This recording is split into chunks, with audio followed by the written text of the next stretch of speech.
Dr. Tartt graduated from Morehouse College and, in fact, he's the youngest African American to get his PhD in clinical psychology from the University of Michigan.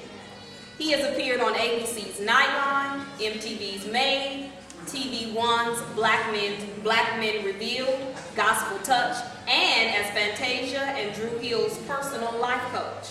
Dr. Tartt is a parent-teen relationship expert, practicing psychology, motivational speaker, radio television personality, monthly columnist for Sister to Sister, Today's Black Woman, and Solo Woman magazines, and maintains a popular psychology and life coaching practice in Atlanta, Georgia. Let's welcome Dr. Tartt.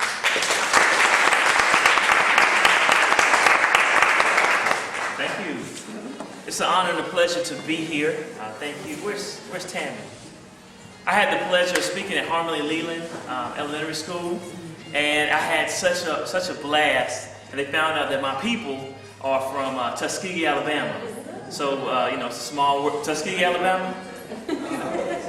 Oh, you went to Tuskegee? Okay, Tuskegee. Woo! All right. So I know about Macon County, but I have a passion for just people. I got into speaking about relationships and actually speaking to the mothers of the children that I work with. And they would come in, and oftentimes I wouldn't see fathers, or I would come in and they would tell me about some of the advice they were getting from their single girlfriends. And I said, I have to step up because some of the advice they were giving was not so good. So I started out actually writing the book for fun and found out that it was actually being taken seriously because I write funny vignettes, and when I found out that people were taking the information seriously, I went back and actually rewrote the book and started putting in a lot more information. So I thought I understood women, but after interviewing so many women, I realized what are the things that we didn't know, and I didn't know how much you all didn't know. I thought that relationship advice was passed down from moms, from dads, from grandpas, from brothers to uncles, and I was surprised how many women that did so well in their career. I mean, bankers, lawyers, attorneys, counselors, principals, but they didn't know the first thing about men. So I figured either you can be part of the problem or you can be part of the solution. So I started relationship advice with the single-minded purpose of improving marriage within our communities. I'm someone that has been on, both sides when it comes to relationships. So I've had the experience of what it feels like to be married and then to be single and then to be in a committed relationship. So I think, God has put me in a position to where I understand, where everyone's coming from. So I just wanted to be here today to serve you ladies. So thank you for having me.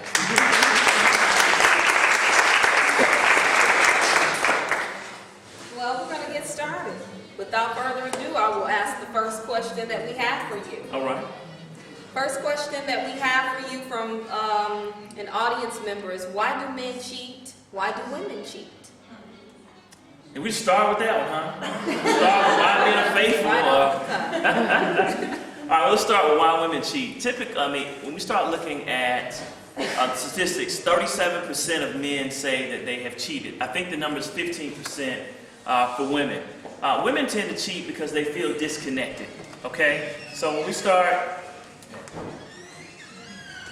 thinking about cheating, there's two different pathways when we start talking about men and women, if that makes sense. So the worst thing you can do to a woman is make her feel disconnected and unloved because it taps into her number one fear, which is to be isolated and by herself. A woman can be broke, unemployed, but as long as she has her girlfriends, she's okay. Now a man, if he's broke and unemployed, you won't see him. He doesn't feel like a man. So with women, it's pretty much a disconnection, and they feel the need to feel connected to someone. For men, the number one reason why men cheat, does anyone know? Does anyone have any guesses of why? I'm not condoning it. I'm just simply saying why men cheat, say they cheated. Yes? Insecurity. That's not it. The young lady here. They choose to. They choose to. Some men are actually have a lot of internal guilt and don't actually like the fact that they cheat. They actually want help with their cheating behavior, so that's not it.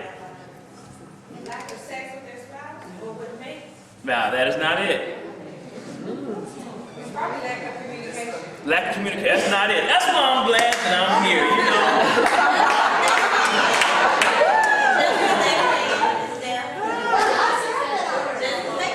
All right, because they can. I mean, those are valid reasons, but that's not the number one reason why men say that they cheat. Y'all still want to guess? Or you want me to tell you? We put you out your misery. They cheat for the attention. They need more attention. Bam!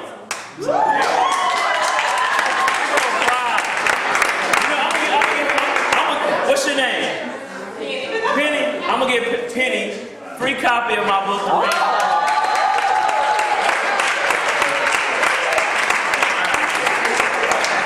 Yeah, see. All right, ladies. If you all have any questions and I'm not available, y'all need to call Penny. But yeah, the number one reason men say they cheat is that they feel under or unappreciated. So when a man feels unappreciated or underappreciated, that is a precursor to him making a decision to cheat. Okay? Now, if you want me to cover more of that topic, all of the reasons that you stated. One, an unhealthy sex life is a reason why men cheat. Healthy marriages, from the statistics, they have sex on average 3 to 4 times a week. All right, I know some of y'all think this is not happening.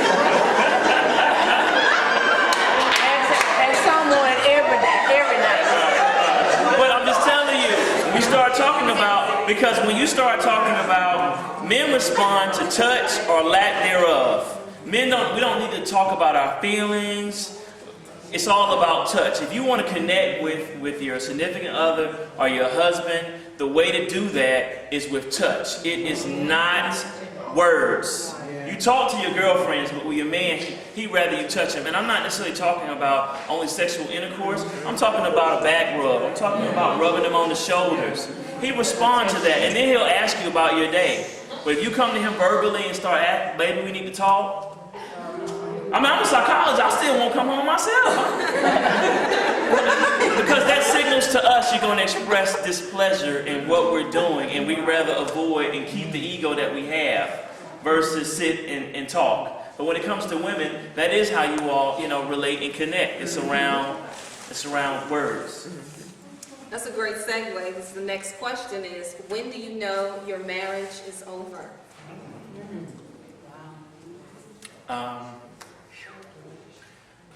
Number one thing that couples report when they are divorcing is, does anyone know? I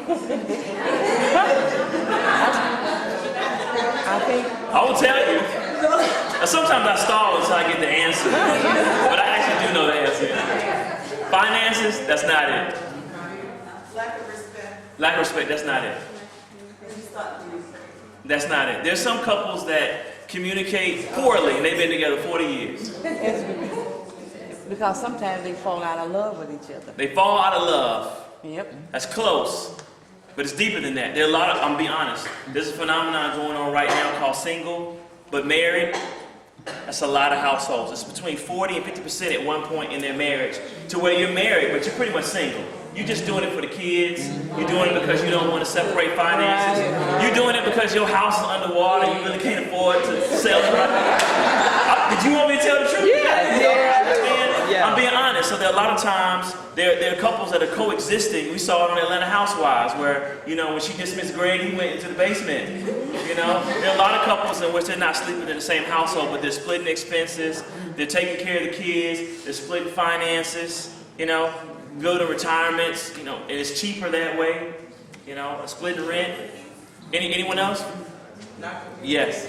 They no longer have an emotional connection to one another. But it's no longer friends. They feel like this person is no longer my friend. And when we start talking about what a marriage is really about, the marriages that stay together, they have poor communication a lot of times. Finances all over the place. Man was rich when you met him, now he can't get a job, Or he had a high-paying job, now he's trying to be a rapper or R&B or a pastor or something. I'll be honest, okay? So there are a lot of couples that go through, ups and downs, but it's the friendship. The couples that have healthy relationships, they have a rock-solid friendship, And the reason that's important is because you need a friendship to be able to sustain the conflicts. See, marriage is not about love and lust, and we just complete each other's sentences, and it's so great. That's the first phase of marriage, to where you all dress alike, you all coordinate your outfits, he completes me, I don't want the other woman but her. That's the first phase of marriage, the symbiotic love with two peas in a pod. And then there's a period, sometimes it's 2 years, where you start going back to who you were before you were married, because you're not going to all of a sudden change who you are after 25, 35, 45 years just because you get married. And that's where a lot of couples are having problems, because they think that he or she not meeting my needs is a reason to get divorced. But if you look at the couples that stay together, they go through the same period of where he or she is not meeting my needs. But the question is, how do you change your relationship to where you become interdependent? So I'm me, you're you. How do we create something together without trying to change the other person? How do we make enough, how do we come together? How do we make some small adjustments to be together? If that makes sense. I think that this next question is probably from the perspective, from the thought of a single person, a single woman. And it's kind of on the same lines of what you just answered, but how do you know when it's time to let people or relationships go? How do you know? I think when the friendship is gone, or you find yourself in an unhealthy place to where you just can't function with that person. Now, what happens is we get emotionally connected to people that are toxic. And because we're emotionally connected with them, we want to stay in the relationship. And sometimes we stay in it because of pride. We don't want everyone to know, because we're the one giving, marriage advice, and our marriage is rocky as it can be. We're the ones that's head of the women's ministry, and we haven't spoken, with, our husband or even our own mom, in 6 months, had a meaningful conversation. So a lot of times pride. And I think sometimes we feel like, things are going to change, or fear. There are a lot of men and women in relationships, especially women, because they don't want to start over.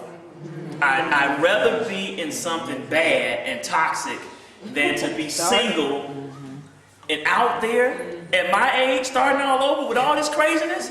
No, I'd rather just go ahead and deal with this crazy man, because I know his craziness. I don't want to go back out there to some new craziness, because I'm familiar with his craziness. And so I'm afraid, even though it's bad, my mindset is not on having something healthy. It is the fear of being lonely. So I stay in something bad. And that's why a lot of times when you try and convince your girlfriend, you need to leave him, you need to leave this relationship, they're not willing. You get a lot of resistance, because what they have is better than what they think they will have, or what they will lose outside of that relationship. So until the person's ready to leave, good luck trying to get them to go anywhere.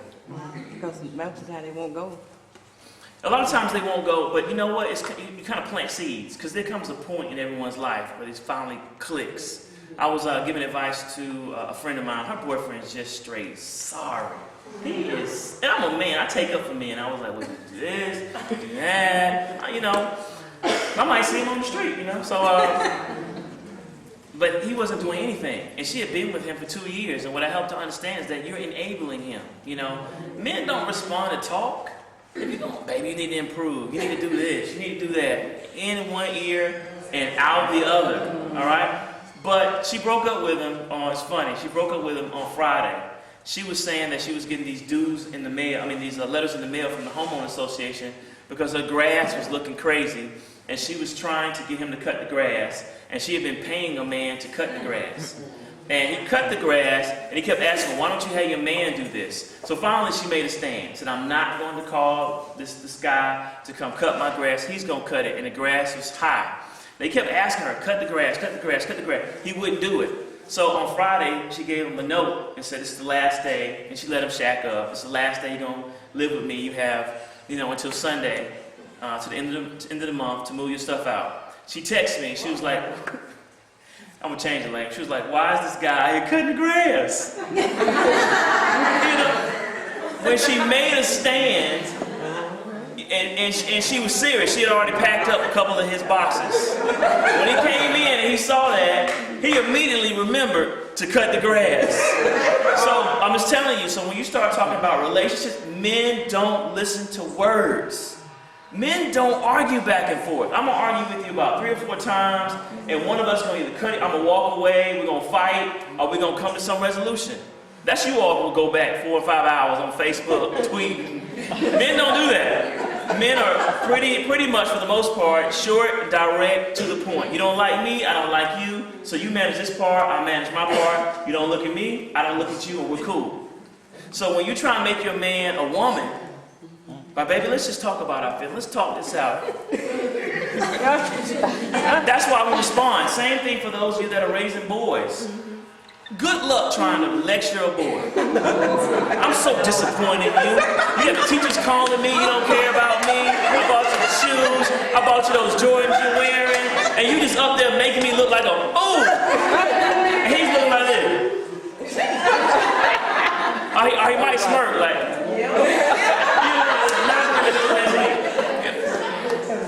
you know, not a girl, because I have a daughter. My daughter, and I have to watch my facial, because I have very strong, you know, when I get mad, I look. She'll start crying, I'm so disappointed in you. I can't believe you had the school call me, and I had to leave work to come up there because you arguing with some girl over whose picture it is. She'll start crying, you know, because that means something to her. If I had a son, it's like, so we're going Dairy Queen out there? Don't get it. It's what you do. There are a lot of women that are very unhappy. We can get as deep as you want to get. That are very unhappy, but they still are sexually active with their husbands. So to the husband, everything you're talking about must not be a big deal because you're still being with me and meeting my needs the way I want them met. So I just tolerate the talk. I pretend like I'm listening. All right? All right, but we're still going to be together tonight, so why would I change? All right? Men respond to touch or lack thereof. Very good. Very good. Ladies, you enjoying it so far? Yes. Well, we have a nice question that kind of takes you a little further. When a man lies about his marriage and says he is going to get a divorce, should you believe him? I would say yeah. No. All right, when a man lies about, let me make sure I understand. When a man lies about his marriage, Then he's not married. Oh. so he's lying so he's talking to another woman and saying that he's not. When he lies about his marriage and says he is going to get a divorce, should you believe him? Oh, okay. I get it. All right, I get it. Okay, all right. Men have boxes. All right, when men look at you, they put you into a box within about 5 to 10 seconds. Okay, there are men that want to hit it and quit it. There are men that want to hit it and just kick it. Okay? And then there are men that want to hit it and then be in a committed or married relationship with you. Okay? And they will size you up as to which woman you are within about 5 to 10 seconds. Okay? Depending on where they are. So you really have to discern where he is and what he's trying to do and where you are. So if a man is saying he's going to get a divorce and he's courting you, now he's smiling, he is telling you she doesn't do it for me, he's saying that she's mean, she's unappreciative, I'm just innocent till the kids turn 18, or you know, our house is on the market, we're not living together, all these things, all right? Now he's smiling, romancing you, and he seems like a good man. He's able to allow you to empathize and say, wow, she has had sex with you in 3 months? That's a lot for a man to deal with. Oh man, she belittles you in front of your mother? Or, you know, she's cursing at you, she's hitting you. And so you see, well, he's a good man, nice looking man, respectful man, he's courting me, he's mannerable, he's truthful, he's not lying to me about his marital problems, you know? And so it makes sense, you rationalize, you know what, here's my man right here, we just go ahead and get rid of her, I do the things she's not, I like having sex personally in a relationship, that's not a problem for me. Here's the problem, when you buy it, he's like, you fool. Okay? Or you set yourself up for him to have another side. Because how can you be the one and only lady when you met me and you were the side lady, and then when I'm with you, why can't I have something on the side? You know, and men, we tend to be very honest and cruel. All right? I told you what it was from Jump Street. There was a song I was listening to on the radio, okay? It was called, girl, we not going steady. We just cooling it. You know? Call me when you want to play it. It's called Girl, We Not Going Steady by Rocco or something. I heard it on the radio. Okay? Now, for those of you that ask, why do I listen to that? I do radio. I have to understand the music in order to break it down. But that is, as older women, you understand that. But I can tell you, the younger the women you talk to, teenage girls, they think that's okay to be on the side. They understand, or you know what, I don't want anything anyway. I'm going to be able to convince him. Or you think that, okay, you know, I'm going to convince him to be with me. Once I have been with him sexually, he is going to be attracted to me, and she no longer is going to be in the picture. But that is not what draws men in. It's not sex. See, sex for men does not have to be emotional. It does not. I'll be honest. It's like going to the bathroom sometimes. It's like, man, I really have to go to the bathroom. That one looks pretty clean. I want to go to the bathroom. Now, I'm not trying to be cruel. I'm just trying to help you understand that men are different from women. It is not an emotional connection. That is why some men are telling the truth. When they cheat and they say it didn't mean anything, they are actually meaning it. They're like, it didn't mean anything. A lot of men cheat. It may have nothing to do with the women. Someone said something about insecurity. Research shows that insecure men cheat more than men that are secure. Because when you start talking about the basis, the very beginning, the fundamental level of a man's manhood and ego, it's his ability to sexually please you. Men live to impress women. Why does he drive that car? He may like it, but he drives that car so that you can like the car. Why does he take you out to dinner? So that you can feel, he doesn't really care. He'll eat his steak and shake. He can care less. Okay? But he wants to take you out to dinner to impress you. Why does he need to show you his keys, to talk about his money, talk about his investments? He's trying to impress you. So when a man is insecure and he's in a relationship and his wife is not affirming him or stroking our fragile egos, and there's another woman at work that's saying, "You're so handsome, and are you working out? That man ain't lifted a weight in 10 years. You know what? That's such a smart idea. But in reality, that's the dumbest marketing campaign you ever heard in your life. But she is stroking his ego, and he's not getting his ego stroked at home. He is ripe for the picking. You understand what I'm saying? That's not a blame to the woman. That's you understanding how fragile your man is. You know, and then oftentimes men are not necessarily psychologically aware. Is that they'll cheat, realize she was just a ego boost, and then they'll go right back to their wife. Men are like, man, I don't want to be with her. You know, I need to do something about that. You know, I'm going to transfer her because it's really not all that. You know, I'm in love with my wife, and I don't want to leave my kids. And you know what? I was weak that day. I got what I needed, and I want to, keep it moving and hold what I have. You see what I'm saying? And that's not fair to the woman at work that thinks, we sharing a moment here. And he's ready to go back home. Satisfying? Good questions, good answers. Rocking and rolling. Let's exhale. Let's exhale. All right. We're going to switch gears. I have a question about someone who's probably married. And this question is it healthy for relationships to introduce sexual toys? We just shifted gears completely. This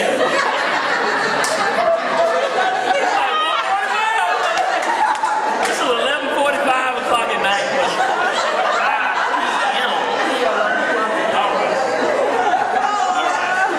All right. However, I have to talk about it. Now, what I did mention, you heard it from Gospel Touch, is that I do a lot in the church. I fill in for the youth minister at my church when he's out, once a month. And I talk about these things in the church. And one of the things that I am critical of the church, and they're starting to listen as I'm in it, so I'm within criticizing, church, is that we don't talk to where people are. We're too quick to judge. All right? So you couldn't ask me that question in church without the pastor coming and saying we don't do sex toys. However, truth is that congregation of unmarried women, unmarried men, there's more sexual intercourse happening in the church than out of the church. Okay? Go to one of those conventions. I'm just being honest. Now, so we start talking about, let me just go ahead and cover the whole gamut. When we start talking about sexual toys, let's start talking about this relatively new phenomenon of threesomes. Okay? Or pornography. When you start looking at the porn industry, it's not a multi-billion-dollar industry because it's only the secular world, or only those people that are straight up freaks that are purchasing this stuff. It's in about maybe 30-40% of households at one point or another. Okay? Now here's what you need to understand about introducing pornography into your relationships. A lot of people look at it as like, hey, I want to spice things up. I want to keep him or her on their toes. I want to try new things. I don't ever want to get routine or boring. Psychologically, when you use something other than yourself to turn your partner on, you are kind of creating an addiction inside of your household. Okay? Not only for him, but for you. You're like, that man look way better than my husband. You understand what I'm saying? So you find him going and you putting in something yourself. All right? And so what's happened is you introduced something that had you not known about, your husband would have a pretty good body. You know, he would be appealing to you. But once they introduce something to you, you can't get your mind off of it sometimes. You will find yourself, you'd rather look at the video than actually be with your man. All right, same thing for men. Men will sit there and they'll look at this image of this woman and they will get addicted to that particular image and then they won't want to be with their woman anymore. Or if you refuse him, he's too quick to be cool. All right, nothing's not happening. All right, cool, it's fine. You go downstairs, lock the door. So what I'm saying is that when you introduce, some men have a mentality, it's happening one way or another. It's just like, you're going to participate or you're not going to participate, okay? And I'll do a quick aside on that one. Men have, and it differs with men, where that man is. Some men have no sex drive. Some men have low, some men have middle, some men have high. You have to understand where your man's sex drive is so that you understand his norms. Him refusing you may not be that he's not attracted to you. His sex drive is just not there. Men have cycles. Men have times in the month in which they are extremely focused on sex. And then there are other times in which they can take it or leave it. You know? And you may see it as rejecting, but you need to say, is this the 7? Is this the 14? And you need to learn. I'm being honest. Sometimes the man is tired. I'll be honest. Sometimes he's lying and saying that he's tired. You need to understand the difference. And so there are points in which a man's, when his sex drive is extremely high, his mind starts racing and starts thinking about stupid things, doing dumb things, cheating more than often. He's looking at every woman like a sex object. He's able to recognize that. And unless he's able to relieve himself, and for men and women, sex is a drive. It's not a need, it's not a desire. It is a drive like hunger and thirst. If it's not satisfied in some shape, form, or fashion at a particular point, that man is going to choose to have sex or to masturbate, or be honest. And then when men relieve themselves or ejaculate, men have a different mindset. They're able to think more rationally. They're able to think calmer. They're able to look at that woman and be like, man, I'm so glad. I do not want to be with her. Whew, I was just horny. I'm being honest. For men, as men grow up, they have to kind of understand and be able to regulate and manage how they self-destruct. I was talking to a certain radio personality. I can tell you who it is because he said it on his own show. His name is Canton Jones. All right, and he was talking about how men handle the temptation of going on tour when all these women are coming at you. Okay? And he was talking about, how do you handle this? I thought I could handle this, but this is like a lot. I'm away from my wife. I'm out. These women are straight up aggressive. And they look good. You know, and I haven't been home in a couple of weeks, and she won't find out, and this woman doesn't care, I'll never see her again. How do you manage temptation? All right? And so he was asking other pastors, he was asking, other celebrities, other, singers, and they were like, man, you have to know yourself. You kind of have to understand where you are and put in safeguards. So he says one thing he does right now is he has his wife travel with him. So when a woman comes to him asking, we should partner on this, he's like, run it by my wife. If she says it's cool, then it's fine. And he's like, that's able to separate the ones that really genuinely want to work with him versus the ones that are trying, to get with him. There's some men that are perfectly fine, but they know they can't be out of town for any longer than 2 weeks. They can do a week in 5 days. All right? Then after that, they need to see you. They need to see somebody, someone. I'm being honest. All right? There's some men that are cool. They just need to stay out of certain situations. There are some men that are fine, but if they go to an adult establishment, they're going to lose their mind. I'm just being honest. That's my weak spot. I'm fine, but you put me there, everything in my mind goes out the door. There's some men, when they drink, I'm fine, but if I drink, I'm a completely different guy. And then if I drink and I go out of town, I'm in Las Vegas, guys know. All right, and sometimes they have to mess up to understand how they make dumb decisions. Because someone said it, when most men cheat, most of them feel guilty about it. They don't, because look how much they lose. And for what? What did you really gain? Something you've had over and over again? For a moment, is it really worth divorce? How do you sit down and talk to your daughter? See, what happened was, this girl had a really big behind and she was flirting with me and that doesn't really make any sense to your daughter. And it was nothing big. It was nothing spectacular about this woman. And that is why when you see men cheat, have you noticed they always cheat down? Men don't cheat up. They don't cheat. You look at this girl like, I felt better if she was Beyonce or something. You went out and got you a Lil' Kim with no makeup. It's an ego stroke. It is about his ego. He does not want to replace you at home. He's very happy for the most part with the woman that you are. He is not trying to replace you. But he wants that woman that looks up to him, damsel in distress. He's out of work. You're like, bruh, you need to get a job. He trying to touch you. You're like, you have a job yet?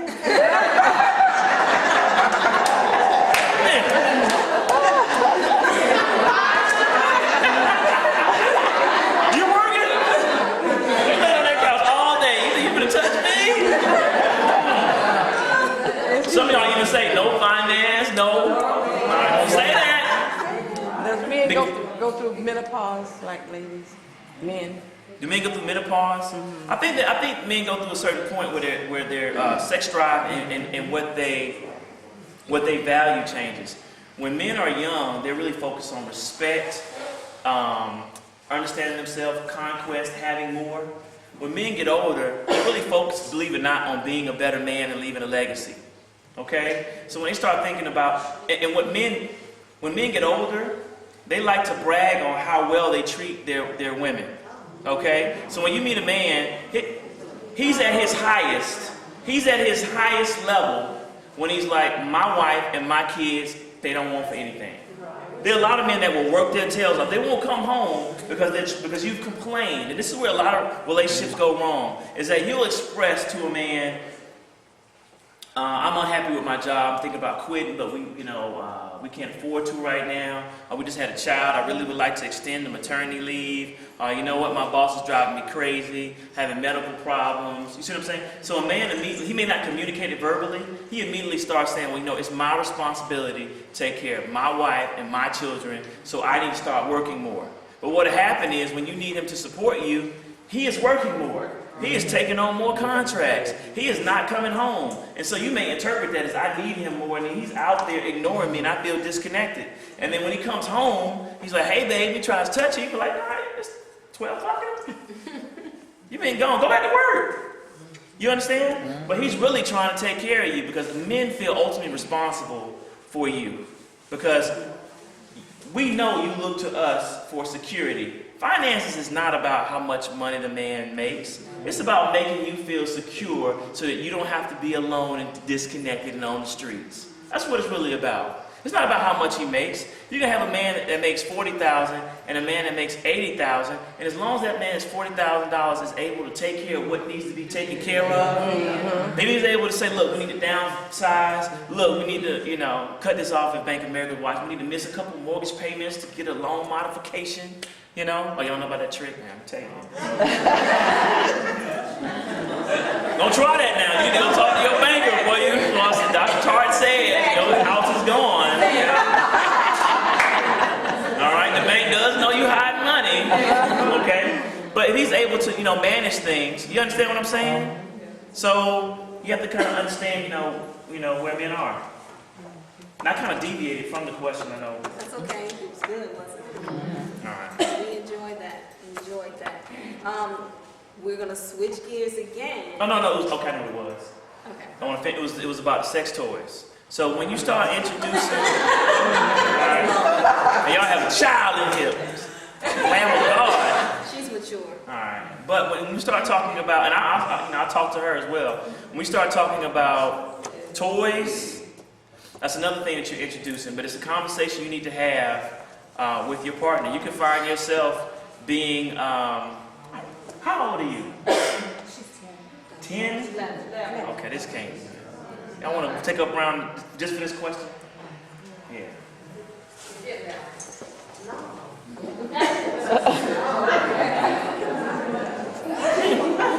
Say, no, I need to hear this.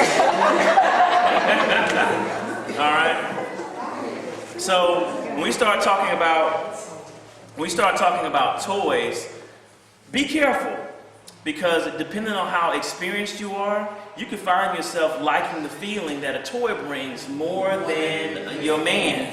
And so you lose the attraction to your man because you like the way the toy feels better than your man.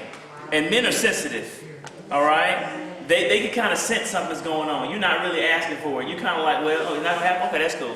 Yeah, that's fine. Maybe don't even worry about it. Okay, he like something. He go around the block and turn around. Like, is that a man? Come on. I'm being honest because I have to meet you where you are. All right, if I don't talk about it, then you just make mistakes. So we're in the age of sexual revolution. Okay, there used to be a time in which there were certain things that you did not do. You did this and you did this, but you didn't do this. Okay? Now what's happening is that we're in the age of sexual revolution where you're finding men and women going through a period of boredom. And there's certain things that are being introduced to them, especially from girlfriends, all these passion parties and talking about certain things. A girlfriend get divorced and she's talking to you about doing this and this. And you're like, wow, I thought it was just this and this. I didn't. And so now your mind is open to different things. You understand what I'm saying? So if you're going to introduce toys, you really have to understand. To me, it is a decision with your partner, and you're able to understand how we take care of one another sexually. And that is one of the things that I feel the church needs to talk about. If they're not to married couples, if you're not talking to married couples in the age of a sexual revolution, you really are doing a disservice. Because there are a lot of women that are saying, that's nasty. And I'm like, no, there's really not that much that's nasty when you're married. You kind of have to figure out where you feel disrespected. While you're talking about insecurity, there is an increase in these pole fitness classes where women are kind of getting in tune with who they are. I'm just being honest. Because men are seeing, wow, I thought at one point in time this is how all women are. But I'm meeting women that are willing to do X, Y, Z, and I can't get my mind off of it. And when I ask my wife to do these things, because I don't necessarily want to be with this woman, but I do want to try new things. I want to keep it, spicy. And you're like, that's never ever gonna happen. Never. You better go on somewhere with that. You see? And I'm not saying that you have to, do everything that he said, but it's a conversation about what's going on. Because it's too much temptation out here.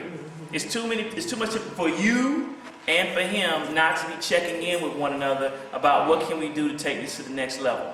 And my opinion is if you're married, there should be very few things. Now, very few things that you do, but it's a conversation about what you're comfortable with and what kind of things you need to happen. It may mean that he needs to go, take a trip to the doctor. I talk to a lot of women about how to improve their man's, libido, certain things that they can do, sex therapy, certain vitamins they can take, working out, decreasing his hours at work. Let's be honest. I'm just being honest. If your man is not taking care of you, that may be okay if you're in a relationship and you're not married. But to get your mind around the fact that you will never be satisfied for the next 30, 40, 50 years that you're married, that's a bit of a problem. And so what we'll say as a church is, you know what, for better or for worse, but it needs to be some type of assessment going on. Brother, can we do something? Is there something? Same thing with women. Well, you'll find you get to a point that you can take it or leave it. If you didn't do it for the next 6 months, or if he wants to do it, you just do it because you should, but you're not really into it. You're like, woo.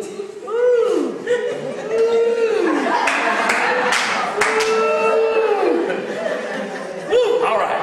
Thank you. All right. And I'm mentioning that because that's an ego shot. If I can't even please you and I know it, I need to reaffirm myself to see, is this her or is this me? And let me try it out with X, Y, and Z to see if it's just her. It may have nothing to do with the love. You see what I'm saying? There are a lot of guys that are avoidant of that. Now, I just don't feel like it. They'll even put it on you, you don't do it for me anymore. Just to hide behind the fact that they know they can't perform. So it's one of those things that you have to get, be educated about certain things that men can do to increase their libido. Because the sex drive for women and men are different. When men are younger, their sex drive is higher. But as you start peaking at 38, 39, 40, you're like, woo, let's get it. And he is starting to, you see what I'm saying? So you kind of have to figure out, y'all know what I'm saying, And that is part of the reason why, the whole cougar phenomenon is that really they're on the same page.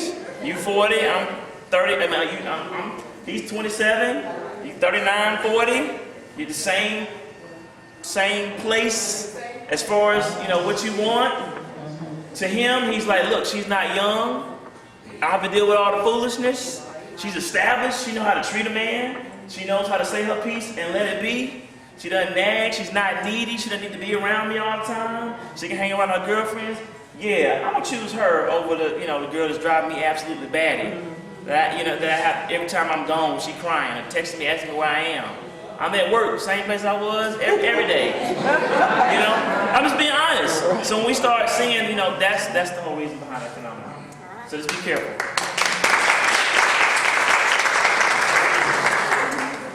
We do have one more question, and I think it's appropriate because a lot of us, we do have children. We do have young ladies or getting ready to be young ladies. And so we know that you're an expert when it comes to talking to teenage girls. So we have a question about what is your advice on helping parents work together in order to help a child or someone with mental illness or maybe a little challenged mentally? That's pretty easy. I mean, both of them have to go in to see the doctor. A lot of times their dads like, I don't want my kid on medication. I don't believe in that. We don't do this. Until they sit down and talk with the doctor and understand, then you're not going to be on the same page. And a lot of times, family history. There are a lot of people who said, you know what? Well, if he's ADHD, I'm ADHD, and I turned out fine. No, you didn't. I'm being honest. I was like, you have not held down a job for like 4 years. When you drive, you pass exits on a regular basis. You all over the place. You selling YTB. You selling body magic. You working at work. You the captain, and none of them are working well. You can't stay focused on one thing long enough. Just when you're playing about the work, you bringing me to a multi-level marketing for some, for Jennifer Hudson vitamins. You can't stay put. I'm being honest. Yeah. You see what I'm saying? Or you may think that you just moody. Nah, you bipolar. There's a difference between, I'll be honest, there's a difference between being moody. All of us are moody. There's moody and then there's bipolar. Yeah. You see what I'm saying? So you need to understand, but we don't talk about it. We just say, you just like your mom. Mom was bipolar. Where do you think you got it from? I'll be honest. You see what I'm saying? Mom had a drug addiction. We just drink. No, y'all drink and pass out. There's a difference. So you kind of have to help them be educated on what's normal and what's not normal. And then people are motivated by pleasure or pain. Nothing in the middle. You'll do things for more pleasure or you'll do things to avoid pain. If I'm able to help someone, I talk to a lot of parents about their child having ADHD. And they'll come in and say, well, we're just not doing that. I don't want my kid like a zombie. I'm not going to do it. I said, your kid has gotten in trouble for 4 years in a row. Your kid will soon be in special education because the teacher will fight you because you become a problem to that teacher trying to educate everyone else. Your kid will realize I'm not that smart, even though their IQ is probably average or above average. And then you place that kid in the behavior classroom, and those of you that teach, you know, if you ever go in one of those classes, it's the funniest classroom in the world. They're not teaching anything. They're cracking jokes all day, laughing, playing, fighting. You understand? Because the expectation is low. And you're in a room where the norm is to goof off. Okay? I also said your chances of your kid graduating from high school is slim to nil. Chances of your kids not taking marijuana, slim to nil. Because a lot of times when they get 15, 16, their friends tell me you need to calm down. And they start smoking marijuana. You see what I'm saying? Or you start talking about dropout. Now, would you rather go ahead and correct this and get your kid on the honor roll now and not tell the school? You don't have to tell the school they have ADHD. They take it at home one time and that's it. They have it where it's extended release. You don't have to tell the school anything. You know? And then, will you at least try it? That's why I get a lot of moms. Just try it. Just try it for about 2 weeks. You don't have to think lifetime. And I'm telling you, as a doctor, there's some kids that can go on medication and they go off. And for whatever reason, they're fine. I don't really understand it, especially with the ADHD. So it's a problem in 4th to 6th grade, but somehow in 7th to 8th grade, they learn to manage it. You see what I'm saying? So I think the key is bringing both partners and not allowing grandma, that boy not 88, that boy just hyper. That happens a lot of times because you'll find that you're willing to do it, but you don't want to deal with grandma calling everyone she's married and going and put that boy on medication. Or they'll say, you on those crazy pills? And so the kid will hear it, he won't want to take it. Right. But they don't know he's cutting on, let's be real, they don't know she's cutting on herself. They don't know he's cutting on himself. They don't know he's joined the gang because he don't care about the world. He mad, I don't like you, you don't like me. He didn't know that girl is so depressed that the best way for her to boost her ego is to get next to a boy. All right? And so since I know we talk about mentoring, we start looking at girls, we have to be careful what we're doing. We are quick to label teen girls as fast. And I take offense to that because I work with these girls. Number one, who's really taught them about dating? Y'all grown, y'all. Some of y'all don't know. I'm grown. I call y'all like, could you just, I introduce any woman I'm dating to my psychology friends. And I just say, hey, you know what? I just drop her off. And I'll be gone for 45 minutes. And I say, what you think? Because you can be blind to some things. You can be blind to, she's cute, she's cool. What do I need to be on the, Because men get to a point where they think they know everything, and then they realize, man, she was crazy, and the mom was like, I told you. I told you she wanted your money. No, you didn't listen. You didn't listen. You did not listen. You did not listen. So men get to a point where they're like, I think I had better listen now, because I know. Men will be open. We don't understand women. We don't. All right? Women think they understand men, but research shows they really don't. Okay? Because men rarely communicate what they're thinking. We just keep it inside. I just say, yeah, you're right, and do whatever you want to do. All right? Because we know verbally. So we have to, one, teach girls how to date. We have to teach them how to court. We have to teach them how to control a man, let's be honest, without sex. There's certain things you can do to get him to go to your locker. You don't give him your phone number just on general principle. Sex is not how you lure a man. But if you leave it to a girl and you never had a conversation with her, sex is how you lure a man. I don't care what you say. It works for Ray J. It works for A Flavor of Love. It works on Tila Tequila. All these reality shows that they're watching, look at the videos. The man is attracted to sex. I'm not with him sexually. He's with Tasha, who's with him sexually. So you just coached me out of not having a boyfriend. You see what I'm saying? And I was like, no, he's attracted to your sexual energy. And men actually like when you say no. Do you understand? But it's a certain way in which you have to say no. Men love to chase. That's why men don't like easy. Yeah, he with Tasha, I guarantee you next week he won't claim her. Money bet. Money bet. Meanwhile, if you don't say anything, you have these girls compete. If Tasha takes a button down, I take a button down. I start dressing, because it does work. I get way more attention. But they don't understand that attention is for their body, not for them. There's a way in which you can use who you are and how attractive you are to lure men in, and then treat them how to respect you. So when we start talking about teen girls, and we actually met before because I used to serve as spokesman for sexually exploited youth, primarily girls.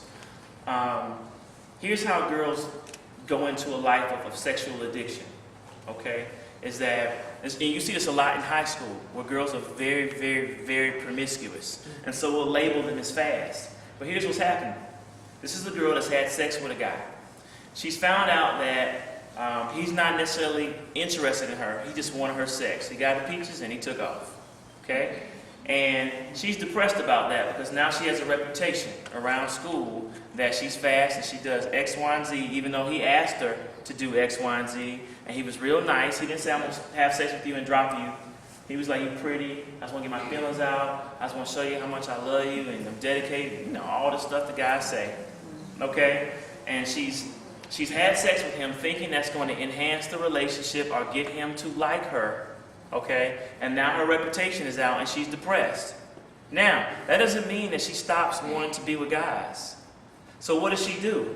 Now she has to be even more sexual to attract the guy with her, because now you know that I'm having sex, and so now I have to be open. I'll do whatever, it doesn't matter. You have to take it to the next level, because otherwise guys don't want to have anything to do with you.